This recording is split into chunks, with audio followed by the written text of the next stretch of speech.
আসসালামু আলাইকুম। আশা করি সবাই ভালো আছেন। আজকে আপনাদের সামনে নিয়ে হাজির হয়েছি অ্যাডি স্মার্ট গ্রাফিক্সের পক্ষ থেকে।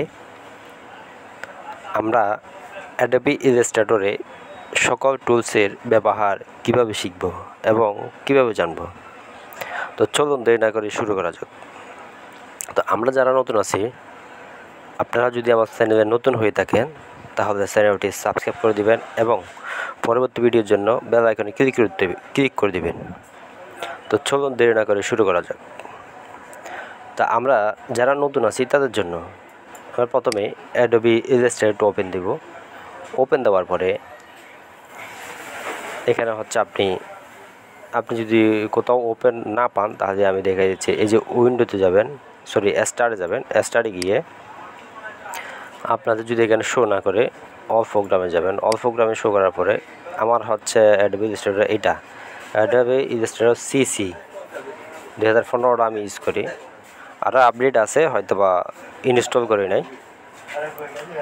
তো এটা হচ্ছে আমরা এখানে ক্লিক দেওয়ার সাথে সাথে এটা একটা রানিং হয়ে যাবে।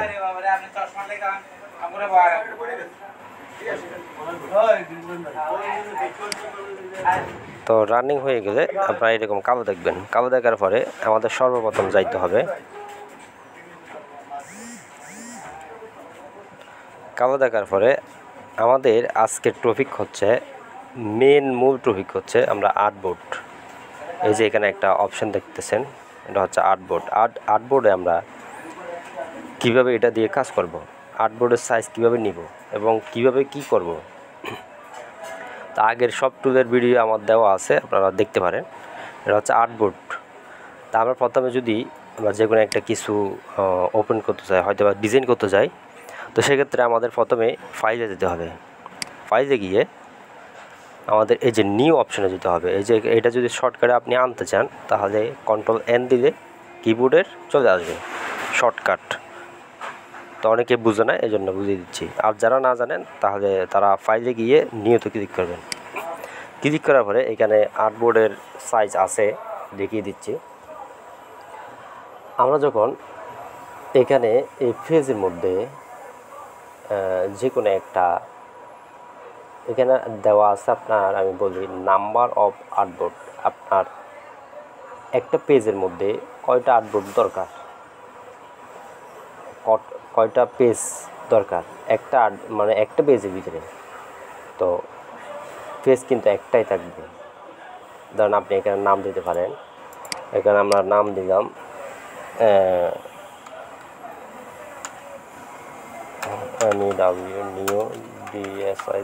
New design. হয়তো আপনাদের যে কোনো ডিজাইন করবেন সেটার নাম দিতে পারেন। আর দ্বিতীয়ত হচ্ছে প্রোফাইল। এটা হচ্ছে প্রোফাইল। এখানে হচ্ছে কাস্টমস, এটা হচ্ছে প্রিন্ট, এটা হচ্ছে device, video and film, basic, RGB। মানে কি কোনটা দিলে আপনি কী কাজ করবেন সেটার উপর নির্ভর করবে এই জিনিসটা। তাই এমনি আমরা যদি সাধারণত ডিজাইন করি এটা আর কিছু দিতে হবে না। তো এখানে হচ্ছে সাইজ, এটা হচ্ছে A4 আমরা কয়টা পেজ নেব এখানে দিতে হবে। ধরুন আপনি 20টা নেবেন, আমি পেজ নেব 20টা। এই আপনি যদি ধরেন আমার পেজ লাগবে 50টা দিতে পারবেন। পেজ লাগবে 30টা দিতে পারবেন। কিন্তু A4 সাইজ সবগুলো হবে A4 সাইজ। আপনি যদি এখানে A4 সাইজ না দিয়ে অন্য সাইজ দিতে চান তাহলে এখানে আপনার ওয়াইড আর হাইট লিখতে হবে। আপনি কিসে করবেন, ইঞ্চিতে নাকি পিক্সেল? এটা হচ্ছে আপনার পয়েন্ট, এটা হচ্ছে পয়েন্ট, ইঞ্চি, মিলিমিটার, সেন্টিমিটার, পিক্সেল এগুলো দিতে পারেন সাইজ। আমরা সবসময় ইঞ্চিতে হিসাব করি, ঠিক আছে? আপনি চাইলে ইঞ্চিতে হিসাব করতে পারেন। আমি ইঞ্চিতে দিলাম, ইঞ্চিতে দিচ্ছি। আর এখানে ওয়াইড আর হাইট চলে আসছে। তো এখানে হচ্ছে আমাদের এগুলো হচ্ছে টপ, বাটন, লেফট, রাইট এগুলো। আর এটা হচ্ছে এটার মধ্যে যদি দিই আমরা, ধরেন আপনি ফেস কোন দিকে নেবেন, কি র্যাঙ্ক স্ক্রিনে নেবেন নাকি আপনার ভার্টিক্যাল নাকি হরিজন্টাল, ঠিক আছে? তো আবার এখানে কালার চেঞ্জ করতে পারে। এর নিচে একটা আইকন আছে, এটার মধ্যে ক্লিক করবেন। ক্লিক করার পরে এখানে হচ্ছে ক্লিক দিবেন কালার মোড। তো আমরা কি CMYK ইউজ করবো নাকি RGB ইউজ করবো? যারা হচ্ছে CMYK ইউজ করে তারা হচ্ছে ফ্ল্যাশের কাজ করতে পারে।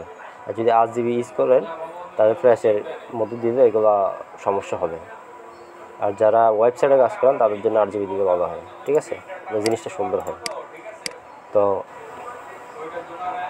এটা হচ্ছে ধরেন আমরা কত হাই কত রেজলিউশনের ভিতরে দিব এই জিনিসটা হচ্ছে এটা ইফেক্টস, মানে জিনিসটা কেমন দিলে ভালো হয়। তো এগুলো হচ্ছে আপনার এগুলো দেওয়ার দরকার নেই, এগুলো আপনাদের লাগবে না। আমাদের মেন হচ্ছে আর্টবোর্ড হচ্ছে ধরেন নাম্বার অফ আর্টবোর্ড কয়টা 30টা। এটা হচ্ছে আপনার স্পেসিং, মানে কত ইঞ্চি পর পর একটা আর্টবোর্ড আসে, ঠিক আছে। আমি ওকে দিলাম। ওকে দেওয়ার পরে এখানে দেখবেন সবগুলো আর্টবোর্ড একসাথে চলে আসছে। আপনি যদি এই যে আমরা টুলবারে যাব, টুলবারে গিয়ে এই যে আর্টবোর্ড একটা অপশন আছে, এটার মধ্যে ক্লিক দিব। ক্লিক দিয়ে এখানে দেখতে পাবেন আর্টবোর্ড নাম্বার কোনটা কত নাম্বার। এখানে সিরিয়াল নাম্বার আছে 1 2 3 4 5 6 7 8 9 10 এরকম সিরিয়াল নাম্বার আছে। আপনি কোন পেজে কাজ করতেছেন এটাও বুঝতে পারবেন আপনি, ঠিক আছে। তো আমাদের হচ্ছে আজকে এ পর্যন্তই। আমরা আর্টবোর্ডে কীভাবে কাজ করব, আর এখানে ডাবল ক্লিক করবেন। এখানে ডাবল ক্লিক করে আপনার এগুলো সব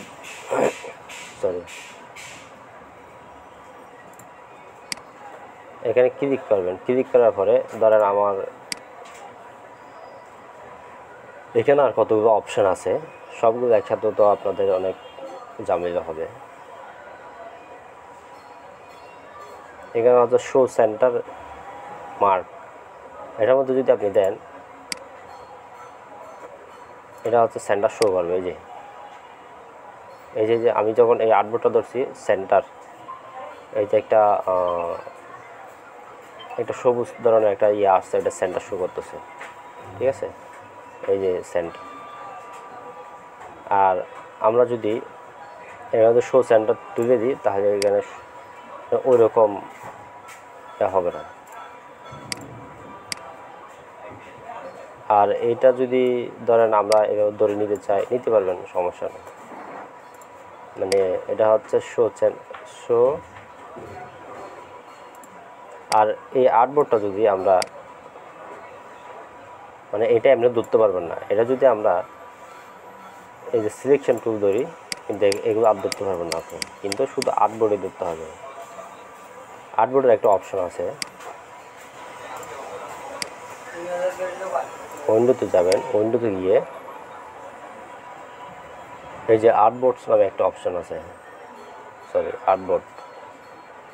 আর্টবোর্ডস এর মধ্যে ক্লিক করবেন। এখানে আপনার একটা চার্ট আসছে, যে এখানে আমাদের কত নাম্বার পেজ, এই কত নাম্বার পেজ আমরা কাজ করব, এর মধ্যে ক্লিক করবেন আর আর্টবোর্ড শো করবে। আমি ধরেন 28 নম্বরের কাজ, 26 নম্বর, 26 নম্বর ধরেন আমি 4 নম্বরের কাজ করি, 4 নম্বরে চলে যাবে। আপনি এটা দিয়ে শর্টকাটে ইউজ করতে পারবেন। আর আমার যদি এখানে আর্টবোর্ড প্রয়োজন হয়, আমি যদি একদম লাস্টে ক্লিক করি, সেক্ষেত্রে আমার আর্টবোর্ড দরকার।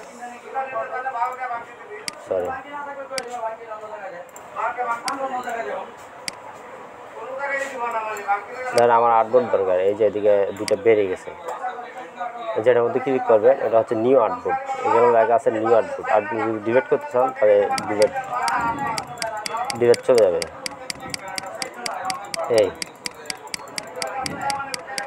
এই যে একটা আছে, তা আমি যদি আবার মানে বেশি করতে চাই, এটার মধ্যে ক্লিক করবেন নিউ আর্টবোর্ড।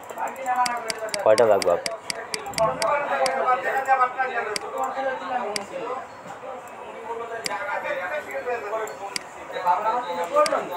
এখানে হচ্ছে ধরেন আমার যদি না লাগে ডিলিট করতে পারবে না।